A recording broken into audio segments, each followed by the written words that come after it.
성경 말씀 보겠습니다. 신명기 16장 9절부터 12절 말씀까지 보겠습니다. 신명기 16장 9절부터 12절 말씀까지를 제가 읽어드리겠습니다.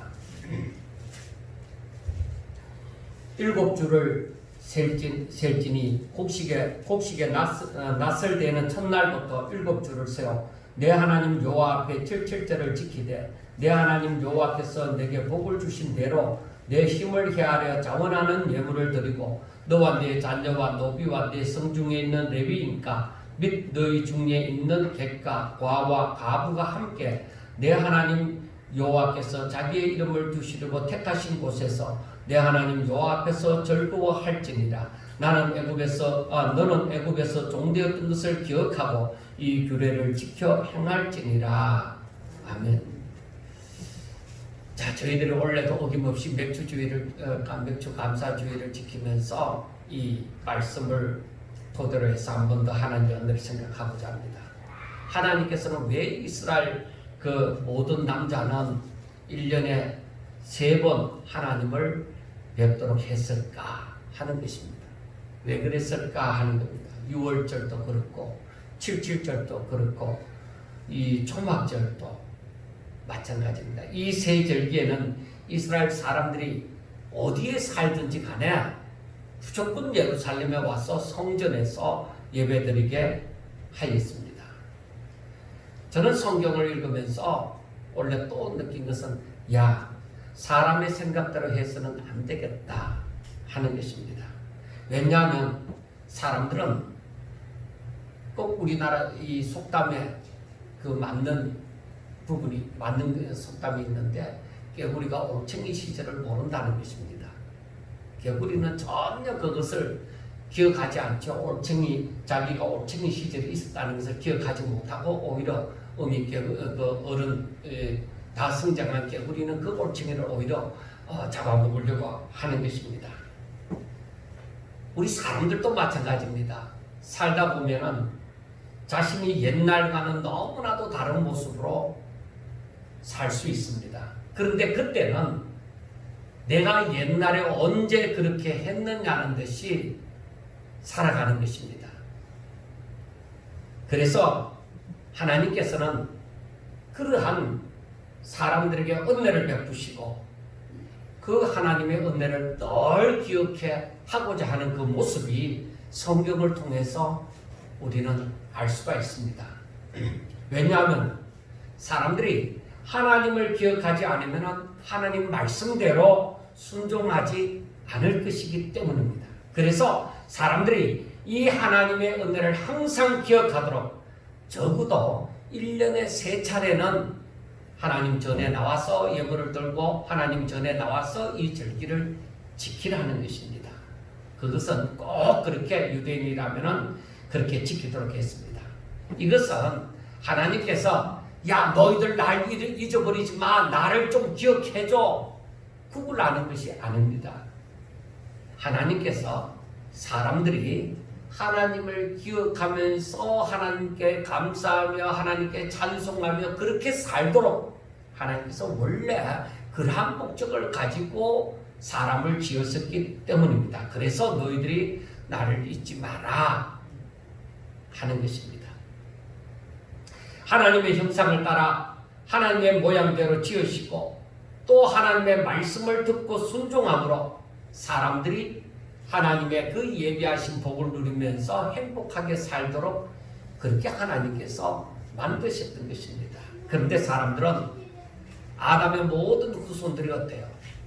날 때부터 죄 가운데 출생하고 그리고 살면서 부패한 심성으로 죄를 지으면서 살아가고 있기 때문에 하나님께서는 계속적으로 이미 죄인 되어졌지만은 이미 그 심성이 부패되어졌지만은 하나님께서는 계속적으로 자기를 나타내십니다. 하나님이 어떤 분이라는 것을 계속적으로 자기 백성들에게 말씀하여 주십니다. 그래서 하나님의 말씀을 듣고 순종하도록 얘들아 너희 하나님은 이런 분이야. 이런 존재야. 그러므로 너희들이 내 말을 들으면 이 모든 것이 이루어져. 내 말은 그대로 다 성취되는 거야. 그래서 하나님께서는 계속 자기 백성들에게 사람들이 생각할 수 없는 사람의 능력 밖에 있는 그 모든 것으로 이적을 베푸시는 거예요. 구약에도 마찬가지고 신약에도 마찬가지고 모든 것을 사람이 생각할 수 없는 그러한 일들을 나타내면서 내가 하나님이다. 내가 너희들을 사랑하고 내가 너희들을 지키고 내가 너희들을 내 백성으로 살도록 하기 위하여서 이렇게 내가 너희들에게 은혜를 베푼다. 그러므로 너희들은 내 말을 들어라. 이렇게 너희들이 내 말을 듣고 순종하면 내가 너희들에게 큰 복을 베풀 것이다. 그래서 구약 성경에 계속 그렇게 말씀하고 있습니다. 신약에는 다르냐? 야, 구약과 신약에서 다른 점이 예수님께서는 얘들아 너희들에게 성령이 임할 것이다. 그 성령이 임하면 너희들이 성령을 쫓아 행하라. 그 성령은 진리의 영이신지라 너희들에게 이 진리가 생각나게 하고 깨닫게 해주시고 이 진리를 순종할 수 있도록 너희들을 도와주실 거야. 그렇게 말씀하시는 것입니다. 그런데 사람들은 살면서 너무 바빴어요. 너무 바쁘게 살다 보니까 하나님을 잊어버리고 사는 것입니다. 적어도 하나님의 은혜를 기억하며 하나님께 감사하며 살도록 하기 위해서 이러한 부패한 존재, 너무나도 바쁘게 사는 이 존재들에게 1년에 3번은 내 앞에 오너라. 주의 전에 감사의 예물을 가지고 와서 너희들이 이 절기를 지켜라 하는 것입니다. 그래서 자원하는 예물을 가지고 하나님께 드리도록 하면서 그러면서 너희들이 받은 은혜를 그 받은 복을 지금 형편어려운 객, 나그네나 과나 가부들과 함께 나누도록 해라. 그것을 계속적으로 말씀을 합니다. 마태복음 6장 20절과 21절에 보면은 오직 너희를 위하여 보물을 하늘에 쌓아두라. 거기는 좀이나 동록이 해하지 못하며 도둑이 구멍을 뚫지도 못하고 도둑질도 못하느니라. 내 보물이 있는 그곳에는 내 마음도 있느니라. 그렇게 예수님께서 말씀하십니다. 이 말씀이 구약에 있는 말씀하고 어떤 부분과 연관이 되어질까? 오히려 거꾸로 그렇게 한번 생각을 해보면 하나님께서는 너는 내 앞에 올 때에 자원하는 예물을 가지고 오너라. 그렇게 얘기를 하신 거예요. 하나님이 무엇이 부족한 것도 아닌데 그거 가지고 와서 하나님 앞에 드리고 그 다음에 그 음식을 가지고 객이나 과나 가부들과 또 나누라고 얘기합니다. 우리가 다 알다시피 하나님이 그 바친 물건을 쓰는 거 아니잖아요. 하나님은 무엇이 부족하냐? 아니에요. 온 세상 만물이 다 하나님 것이에요. 그런데 하나님께서는 왜 이런 예물을 가지고 오라고 했을까? 왜 하나님 앞에 이렇게 드리게 했을까? 너희들이 믿음으로 드리는 그 모든 일에는 열매가 있다는 거예요. 하나님이 그걸 기뻐하시고 거기에 열매를 맺히게 하시는 거예요. 그래서 예수님께서 예물을 드리라고 하늘에 쌓아두라고 얘기하는 거예요. 그러면서 내 보물이 있는 그곳에는 내 마음도 있느니라. 그러니까 하나님 앞에 나올 때 자원하는 예물을 가지고 나와서 드리면 뭐요? 내 마음이 하나님께 있다. 내 소망이 오직 하늘나라에 있다 하는 것을 고백하는 거예요. 그래서 우리가 예물을 드릴 때도 뭐요? 의미 없는 형식적인 율법의 메인 11조, 율법의 메인 감사, 율법의 메인 어떤 헌금 그게 아니라 그게 아니라 온전히 뭐요? 정말로 하나님의 그 은혜에 대해서 감사하는 심령으로 성경에서 말씀하신 대로 드리는 그 삶을 살아라 하는 것입니다. 그것이 바로 뭐야? 하나님의 은혜를 기억하는 것이다 하는 것입니다. 그런데 이러한 하나님의 뜻을 깨닫지 못하고 그게 무슨 의미가 있느냐? 지금은 보리농사를 밀농사도 잘 짓지도 않는다 하면서 이 절기를 아무 의미가 없는 것처럼 여기는 사람들도 많이 있습니다.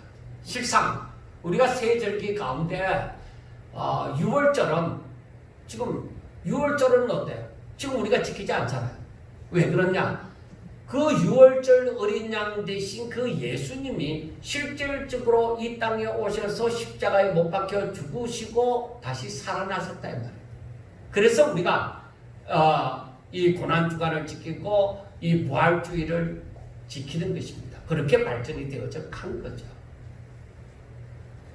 그리고 우리가 77절과 초막절, 맥주 감사주일, 추수 감사주일 이것을 지키는 것도 하나의 감사의 절기입니다. 추수에 원래 처음에 오면은 추수 감사에 대한 절기입니다. 그러니까 사라진 그 부활주일로 옮겨진 고난주간과 부활주일로 옮겨진 그 6월절 무교절의 그 의미와는 다른 것입니다. 이 감사의 절기는 지금도 그 의미를 그대로 담고 있습니다. 이것이 무슨 구원과 상관이 있는 것은 아닙니다. 왜 구원과 상관이 없느냐? 이건 감사의 절기이기 때문에 그렇습니다. 내가 추수감사주의를 지키지 않고 맥주감사주의를 지키지 않았기 때문에 너 구원 못 받아 이것은 없습니다. 그것은 아닙니다. 그런데 구원을 받은 사람들이 마땅히 하나님의 은혜를 기억하면서 감사하는 절기로 남아 있습니다. 우리는 지금 구원받은 자로서 살고 있고 또 하나님의 은혜 가운데서 하나님의 간섭하심 속에서 하늘나라를 소망으로 삼고 살게 하신 것을 감사하면서 살아야만 하는 것입니다. 그러나 사람들이 이 감사를 별로 대수롭지 않게 여기는 이유가 있습니다. 지금 추수감사주의는 모르겠다. 근데 맥주감사주일은 요즘에 우리나라도 보리농사를 잘 안 짓고 하는데 이 무슨 맥주감사주일이 의미가 있느냐? 밀농사는 더욱도 안 짓죠. 그러니까 이게 무슨 의미가 있느냐? 지금은 농경사회가 아니라는 것이죠. 그리고 저들의 그 농경사회가 아니라고 인식하고 있기 때문이고 또 한 가지는 저들이 신앙이 자라나지 않음의 결과입니다. 것입니다. 제 자신도 이 맥주감사, 추수감사주일은 모르겠는데 맥주감사주일에 대해서 굉장한 의문을 가지면서 정말 이 절기를 지킬 때마다 생각해보고 때로는 한번 건너뛰어보기도 하고 그렇게 했습니다. 왜냐하면 저희들이 사역자 생활을 하면서도 계속 이것은 당연히 지키는 것처럼 그렇게 형식적으로 지켜왔는데 그 의미가 크게 와닿지를 않았다 이 말입니다. 그래서 이 부분에 대해서 제 자신도 고민을 많이 했습니다. 그런데 또 한번 생각해 보았습니다. 하나님께서는 농경사회에서만 간섭하시고 지금과 같은 농사를 짓지 않는 가운데 많은 직업을 가지고 살아가는 데는 하나님이 역사하시지 않느냐는 것입니다. 거기에는 간섭하시지 않느냐는 것입니다. 그래서 우리는 하나님께서 이스라엘 백성들에게 왜 이 세 번의 절기를 꼭 지키라, 너희들이 어디 멀리 떠나 살더라도 이 세 번의 절기를 꼭 지키라고 하는가, 그 하나님의 마음을 알아야 된다. 하나님께서 명령하셨으면 분명히 그 이유가 있다. 그러니까 우리가 그걸 알아야 되는 거예요. 다시 한번 말씀드립니다. 절기를 지키라는 것은 하나님께서 우리들에게서 무엇을 얻고자 하는 게 아니라 우리들 보고 그 어떤 하나님의 빈 곳간에 무엇을 너희들이 추수했으면 그걸 갖다가 하나님의 곳간에 채우라, 그런 것이 아니고 오로지 하나님께서 이 절기를 지키라고 하는 것은 너희들이 하나님을 알라 이 말. 하나님께서 우리를 지키시고 보호하시며 이렇게 살아가도록 하신 모든 일을 간섭하셨고 간섭하신다는 것을 너희들이 알아야만 한다는 것입니다.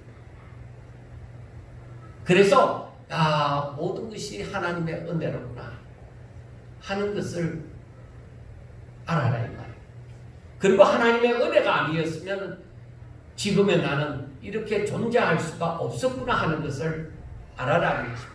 특히 맥추절, 또 다른 말로는 칠칠절, 다른 말로는 오순절, 이렇게 이름이 그때그때마다 불리워집니다.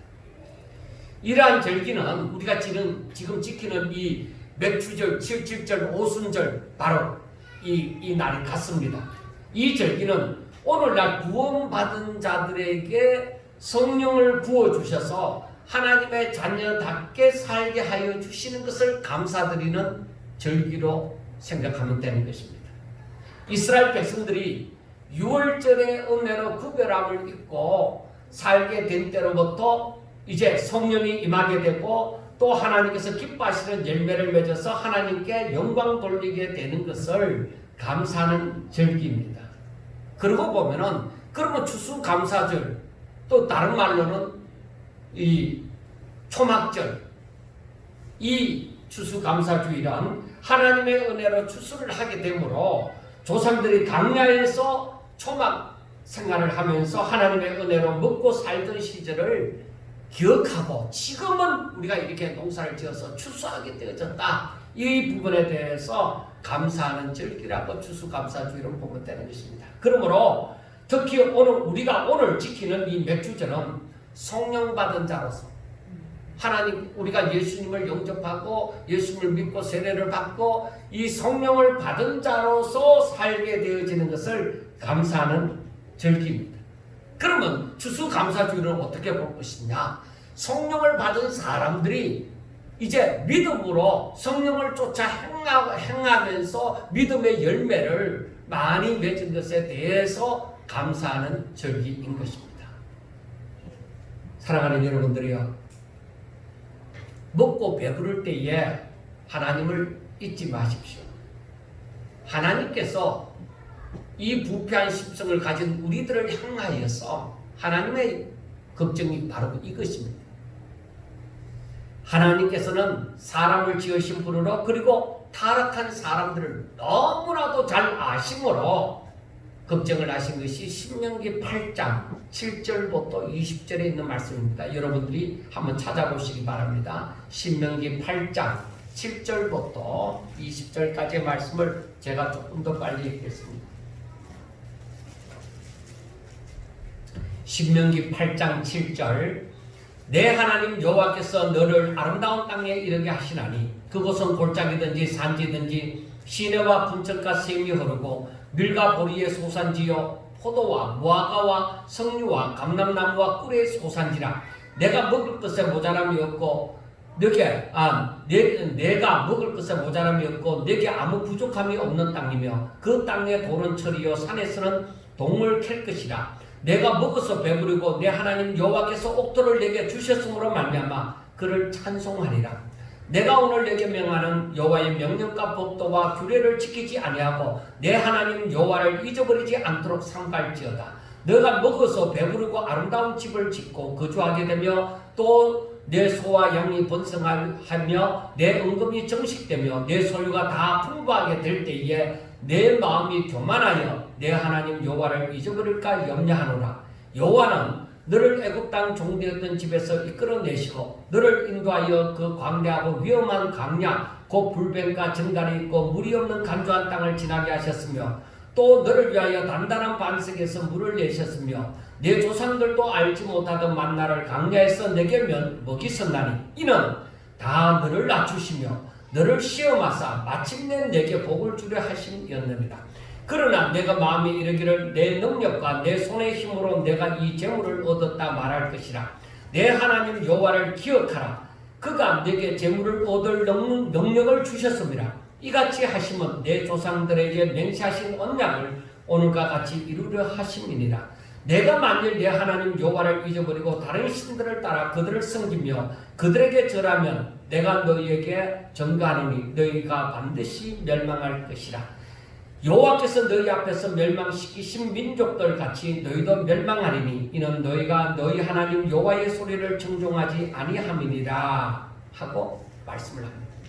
제가 왜 이 긴 부분을 읽어드렸냐면은 그 내용을 이해를 하면서 하나님이 말씀하시고자 하는 것이 무엇인지를 분명하게 알게 하기 위함입니다.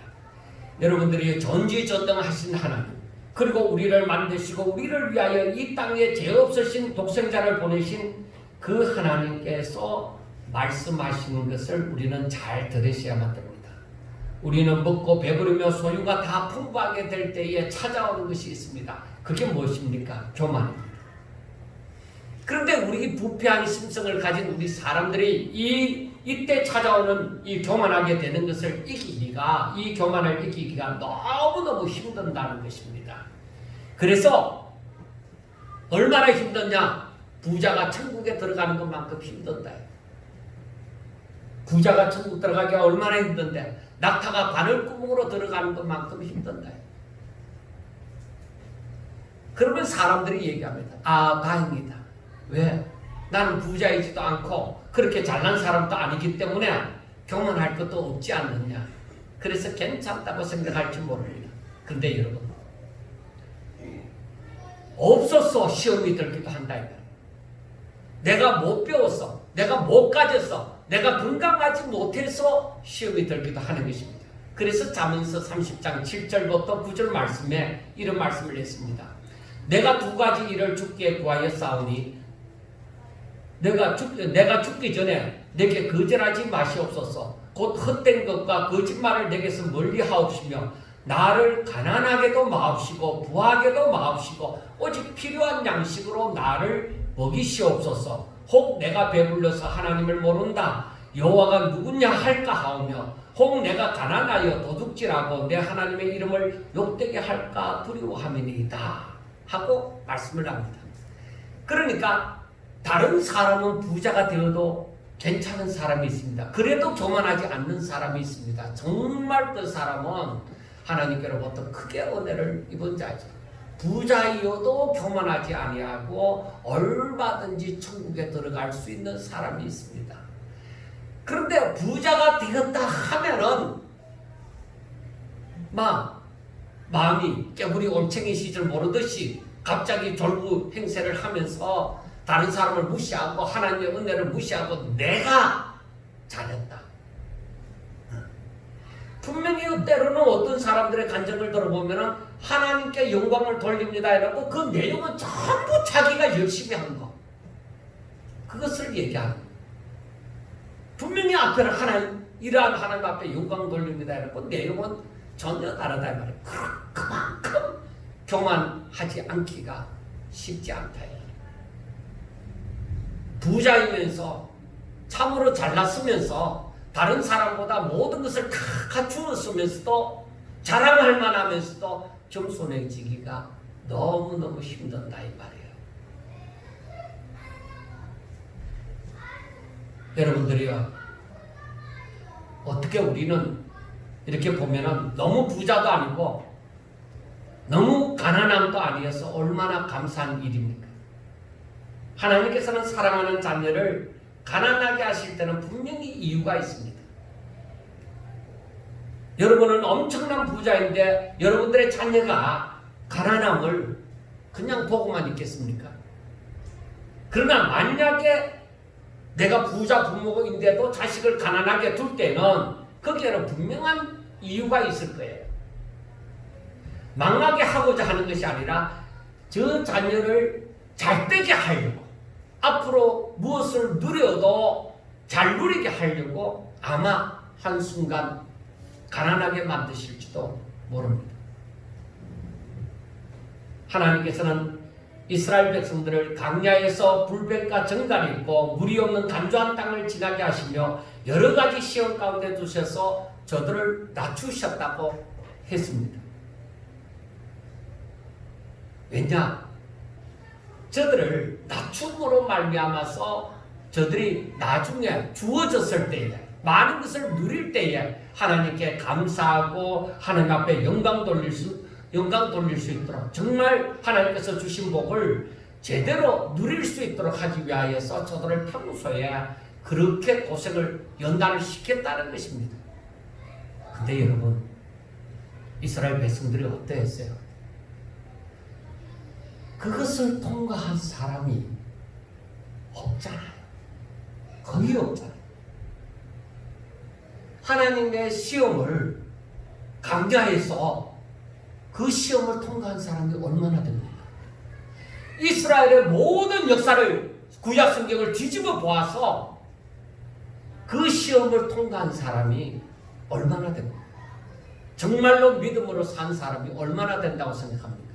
물론 이름도 없이 삐도 없이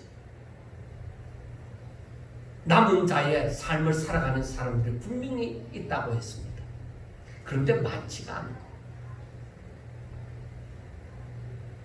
하나님께서는 저들을 지금 연단시키는데 그 연단을 통과하는 사람이 거의 없다 이 말이에요. 근데 하나님께서 그러면 야 도저히 안 되겠다. 내가 너희들을 왕창 구제해 줄게. 내가 다 구원시켜 줄게. 유대인이라면은 아브라함의 육적 영적 자손들 내가 다 구원시켜 줄게. 그런 것도 없습니다. 하나님은 공의의 하나님이십니다. 이들을 우리 연단하고 강야 40년 동안을 해도 여호수아와 갈렙 외에는 그 시험을 통과한 사람이 없다 이 말이에요. 그래서 여호수아와 갈렙 외에는 그 1세대 출애굽한 1세대는 다 죽어버렸다 이 말이에요. 우리는 잘 아셔야 됩니다. 그 시험이 어떤 시험입니까? 하나님께서 그 시험을 통과하기를 원하는데 그 시험이 어떤 시험입니까? 제가 여러 번 이미 앞주일날에도 말씀을 드렸지만 그 시험은 아브라함이 이삭을 드리는 것과 같습니다. 그러니까 아브라함이 이삭을 드리는 그 믿음이 처음부터 있었느냐? 아니요. 말씀을 쫓아서 하나님의 인도하심을 따라서 그 명령을 그대로 수행하기는 했습니다. 그런데 그 믿음이 처음부터 이삭을 드릴 수 있는, 번제로 드릴 수 있는 그런 믿음이 아니었습니다. 아브라함 또한 연단 과정을 거쳐서 이제 이삭을 얻게 되어졌을 때에 정말로 하나님께서 말씀하신 대로 정말 이삭을 주셨구나. 죽은 자와 방불한 그 사람의 몸에서 자식을 낳게 하셨구나. 지금 우리 젊었을 때에 사라와 결혼해서 젊었을 때에 얼마든지 아이를 낳을 수 있는 그 기간에 아이가 없었는데 이렇게 죽은 자나 다름이 없는 이 사람의 몸에서 이제 하나님의 말씀대로 정말로 아들을 주셨다. 그러니까 하나님을 점점 더 알아가는 거죠. 그리고 그 하나님의 말씀대로 순종하며 살아가게 되어질 때 어떤 역사가 일어나요? 이삭을 번제로 드릴 수 있는 그 믿음이 나타내 보여진 거죠. 그래 그걸 보는 순간에 하나님께서는 말씀하시죠. 아브라함아, 너 아들 이삭에게 손대지 마라. 이제 너가 나를 얼마나 경외하는지를 내가 이제 알았다 이거죠. 그런 시험이에요. 우리는 그 시험에 통과할 생각이나 했습니까?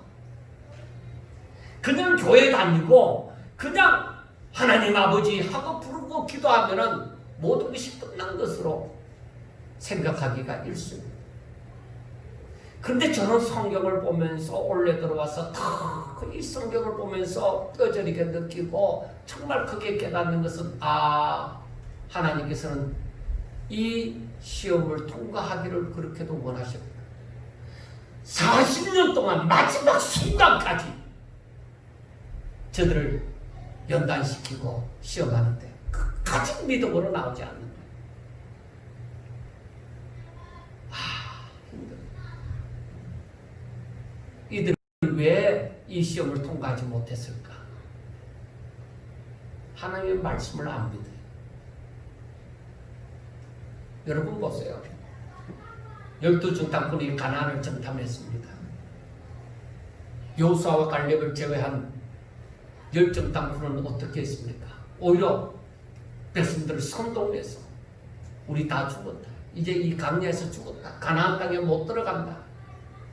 가나안 땅에는 거인들이 살아서 우리는 저기에 가면은 메뚜기와 같은 존재밖에 안 된다.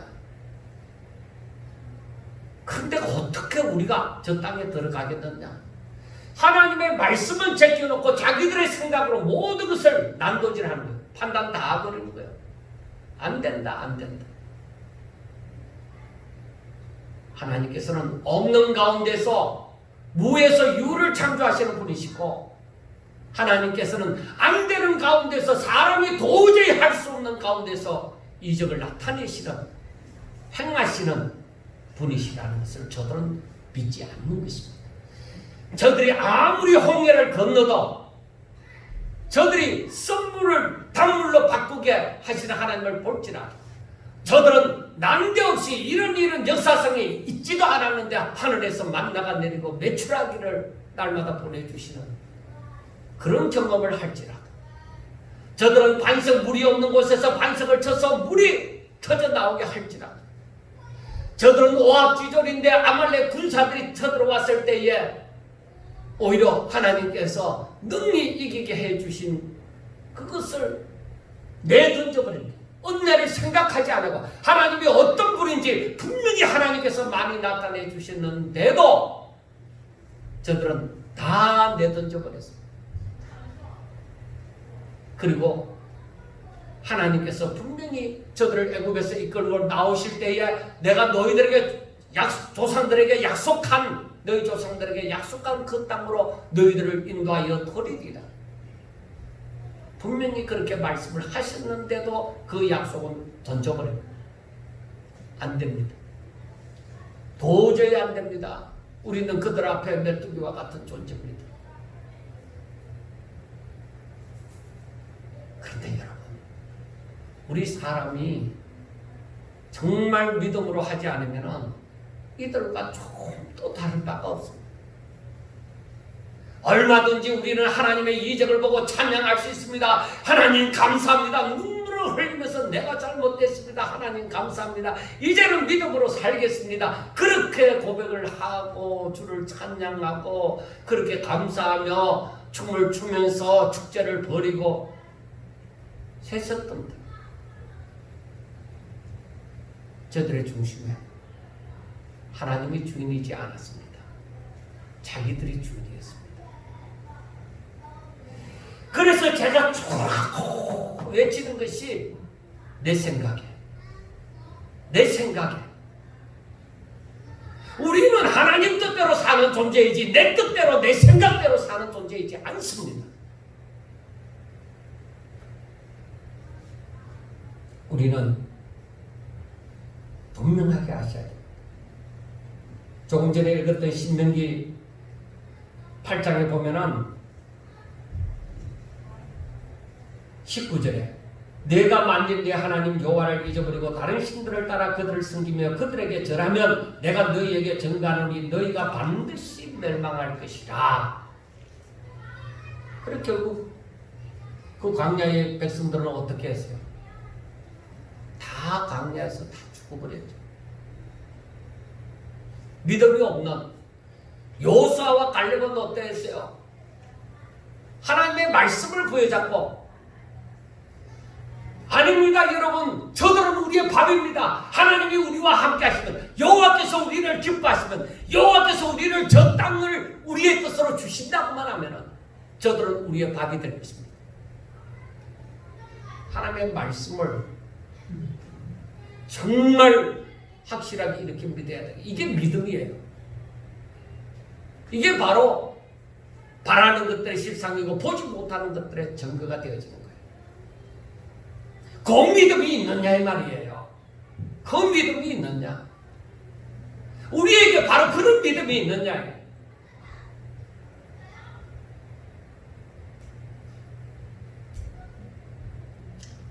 하나님의 시험은 저들을 오직 하나님의 사람으로 하나님께서 예비하신 복을 누리면서 하나님께 영광 돌리는 사명을 감당하게 하게 하기 위하여서 시험하시는 것이에요.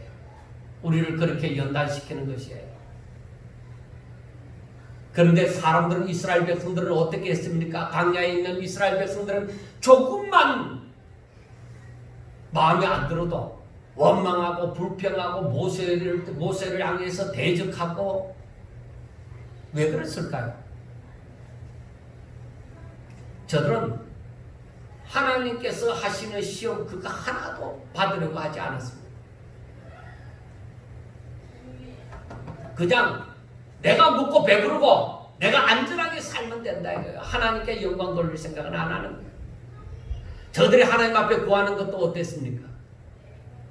우리가 하나님의 말씀대로 순종하겠습니다 하고 맹세하고 그렇게 했다고 할지라도 저들에게 유익한 것이 되지 못하고 어려움이 닥치면은 저들은 바로 원망을 해버립니다.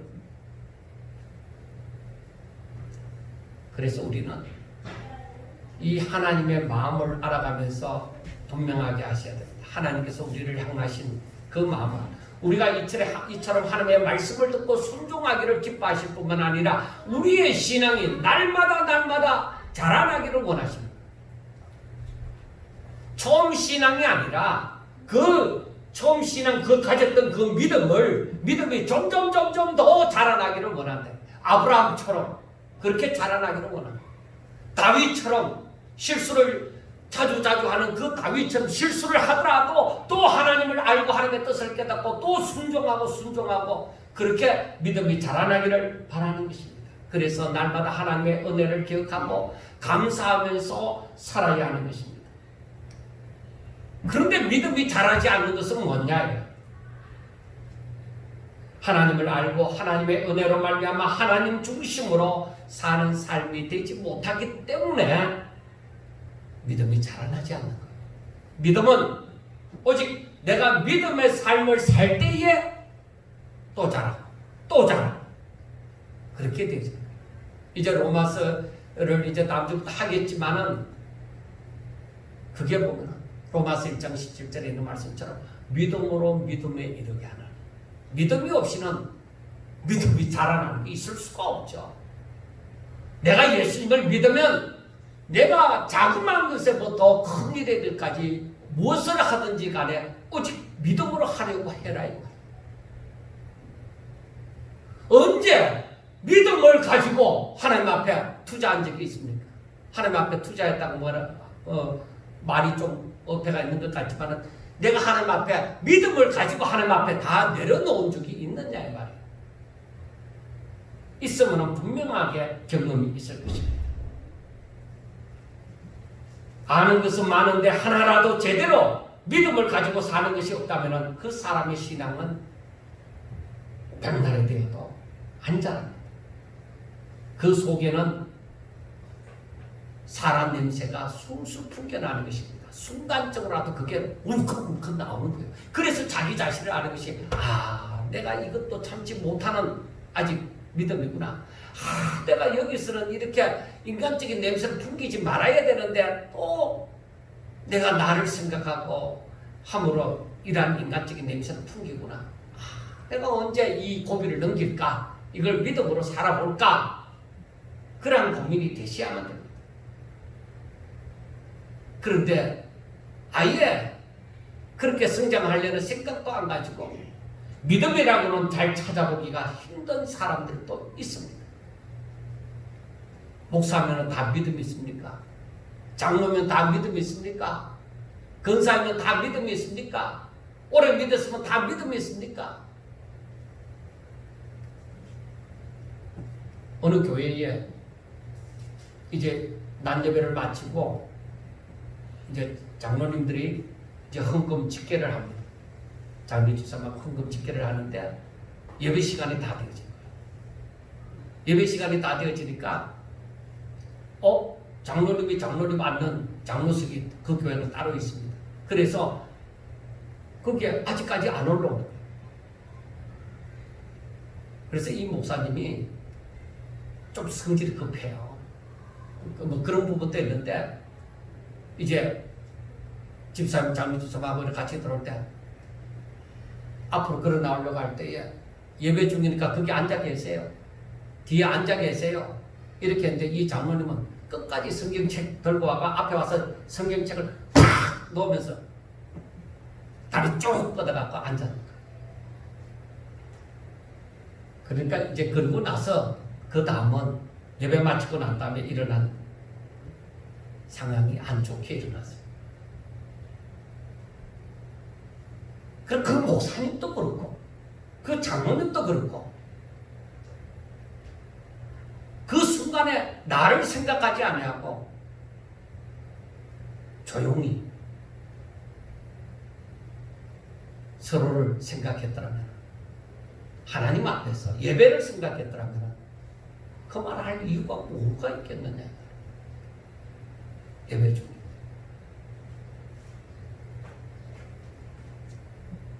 그로부터 몇 년이 지나서 지금은 어느 정도 해결이 되어졌다고 합니다만 그건 그대로 남아있습니다.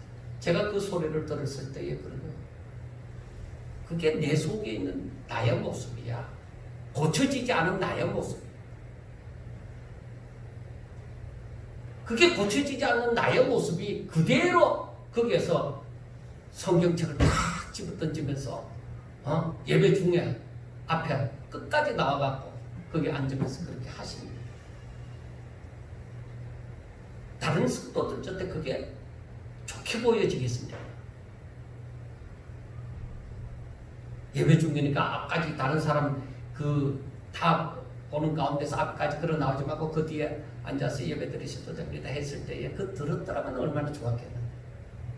그리고 목사님은 조용히 걸어 나오는 장로님 막 가만두고 말씀을 계속 이어갔더라면 또 어떻게든. 우리는 이러한 내 속에서 일어나는 인간적인 그 자존심, 그 욕심, 나를 생각하는 것, 하나님을 생각하지 않고 나의 자존심이 갑자기 확 먼저 튀어 올라와버리니까 은혜스럽지가 못한 거예요. 우리의 삶이 다 그와 같아요. 그러니까 하나님 앞에 엎드려서 하나님, 내가 왜 그때 그 소리를 했을까요? 내가 왜 그때 그런 행동을 했을까요? 그렇게 해결가 되어졌더라면 아마 일찌감치 아름답게 해결이 되어졌을 거예요. 그런데 지금도 그렇지 못하다는 것입니다. 여러분들이 우리 믿음은 날로 자라나야 됩니다.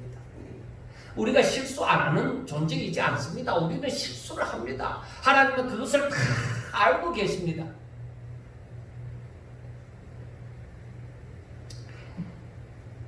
여러분들이요, 우리의 삶을 한번 돌아봅시다.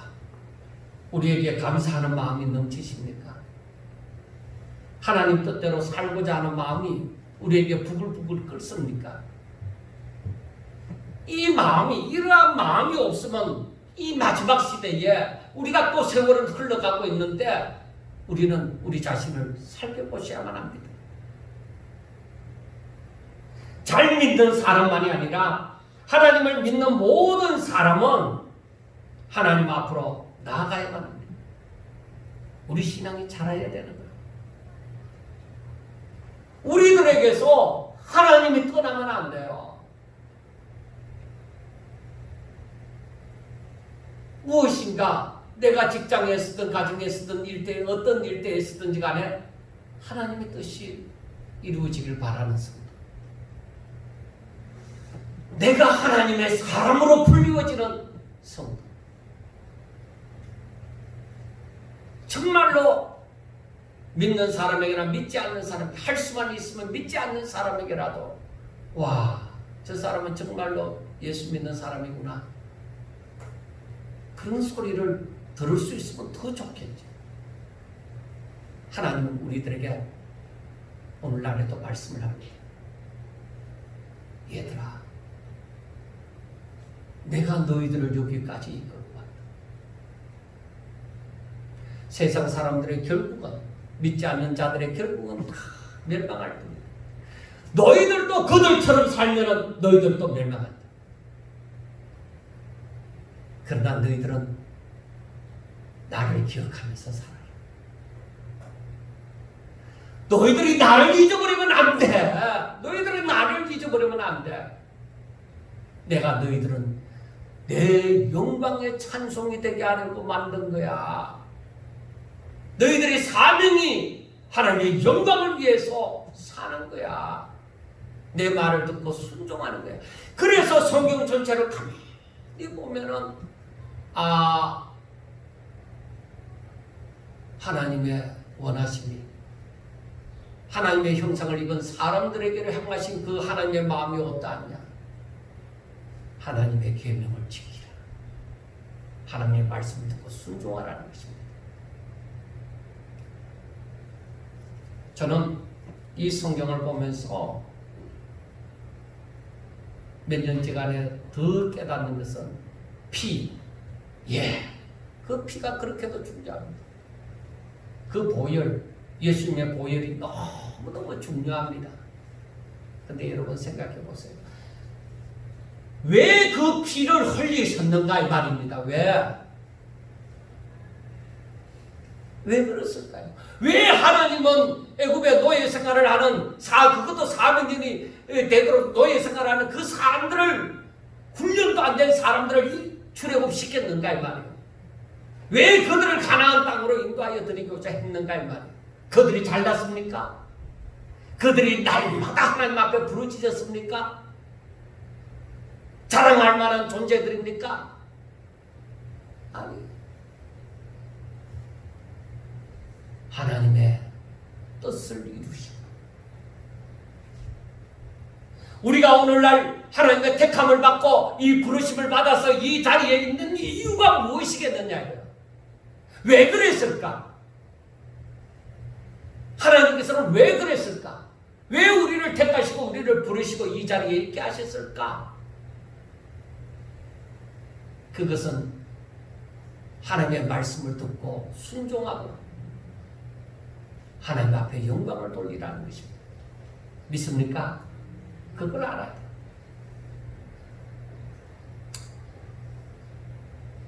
우리의 삶에서, 우리가 하루 24시간인데 우리의 삶에서 얼마나 하나님 앞에 감사하면서 진심으로, 입에 바른 아이고 감사합니다 이게 아니라 정말 진심으로 이 감사하는 생활을 몇 시간이나 하겠습니다.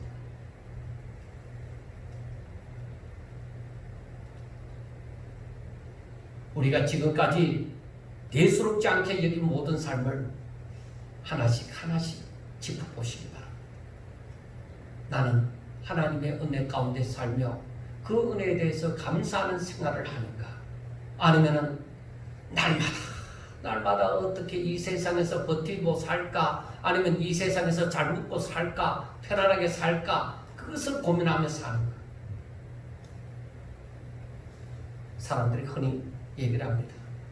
내 영혼이 잘 되면 내 육신도 잘 될 것이다. 범사가 잘 될 것이다. 그렇게 얘기를 합니다. 말은 그렇게 하지만은 영혼 잘 되는 삶을 살지 않는데 어떻게 그 말이 생명이 되겠어요? 하나님과의 관계가 바로 이루어져야 돼요. 하나님은 아예 왕이시요. 우리는 그의 백성. 그의 백성이 되는 삶을 사시야만 됩니다. 하나님께서 우리에게 베푸신 그 은혜를 날마다 생각하며 감사하는 삶을 믿음으로 살아갈 때에 하나님께서는 그 가운데 아름다운 열매를 맺히게 하여 주실 것입니다. 그러므로 우리는 이 맥주 감사주의를 맞이했을 때도 하나님께서 나를 택하시고 부르셔서 우리 예수님을 알게 해주시고, 그리고 나로 하여금 내 가운데 정말로 하나님의 말씀을 순종하며 살 수 있도록 성령을 보내주신 것을 감사하면서 이 절기를 지키시기 바랍니다. 그 은혜를 한 번 더 생각할 수 있기를 바랍니다. 그래서 오직 우리 모든 성도들이 하나님의 뜻대로 하나님 중심으로 살고자, 하나님의 의를 이루고자 그렇게 사는 자가 되는 주의 제자, 예수님의 제자가 다 되시기를 주의 이름으로 축원합니다. 기도드리겠습니다. 하나님, 이스라엘 백성들을 애굽에서 인도하여 내신 그 이유를 오늘날 저희들도 깨달아 알게 하여 주시옵소서. 하나님께서 왜 이 세 절기를 지키라고 하셨는지를 그 마음을 우리가 그대로 깨달아 알 수 있도록 주여 축복하여 주시옵소서. 주의 말씀을 대할 때마다 우리의 심령이 뜨겁게 하여 주시옵시고 정말로 하나님의 마음이 우리에게 그대로 전달이 되어져서 아버지 순종하지 않고는 견딜 수 없는 그런 신앙이 되어질 수 있도록 주여 축복하옵소서. 날마다 하나님의 은혜를 사모하며 하나님의 말씀을 듣고 순종함으로 저희들이 즐거이 헌신하게 하여 주시옵소서. 오늘도 사랑하는 우리 성도들 지켜주시고 붙잡아 주셔서 정말로 하나님의 사람으로 주의 제자로 앞으로 더 깊이 생각하며 순종하며 살아갈 수 있도록 축복하옵소서. 예수님 이름으로 감사하며 기도드리옵나이다. 아멘.